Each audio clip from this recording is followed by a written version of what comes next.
अस्सलाम वालेकुम viewers, master doctor एहसान। आज मैं आपको स्कोलियोसिस के बारे में बताऊंगा। स्कोलियोसिस बेसिकली होता क्या है, जो रीढ़ की हड्डी होती है वो एक साइड पर टेढ़ी हो जाती है और सबसे ज़्यादा कॉम्प्लिकेशन ये जो हमारे स्कूल गोइंग बच्चे हैं उनमें आती है।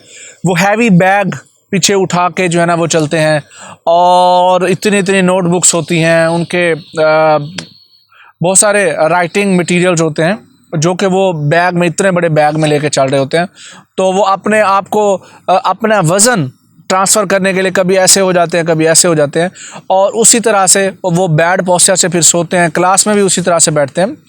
तो इससे बेसिकली होता क्या है कि जो रीढ़ की हड्डी है छोटे बच्चों में, क्योंकि वो ग्रोइंग फील्ड में होते हैं ना, तो अभी उनकी ग्रोथ हो चुकी है, अभी उनकी ग्रोथ जो है ना वो हो रही होती है, तो उनकी जो हड्डियाँ होती है वो कमज़ोर होती है।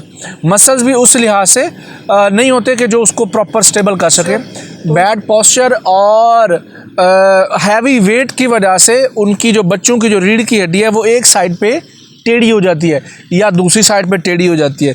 इस हड्डी के राइट और लेफ़्ट टेढ़ेपन को हम स्कोलियोसिस कहते हैं। अब ये भी प्रॉपर गवर्नमेंट से भी इस चीज़ की अपील है कि हमारे जो बैग हैं ये इतने ज़्यादा छोटे स्कूल गोइंग बेबीज़ के अंदर ये बैग उस तरह से नहीं होने चाहिए, बहुत हैवी नहीं होने चाहिए। इतना हो कि जब वो हैंड कैरी टाइप हो, वो हाथ में लेके चले जाएं। तो इस तरह की एहतियात से हम स्कोलियोसिस से बच सकते हैं। हाँ, अगर हो गया है तो उसके बाद स्कोलियोसिस का थ्रू आउट द लाइफ जो प्रॉपर एक जो ट्रीटमेंट है वो फिजियोथेरेपी है।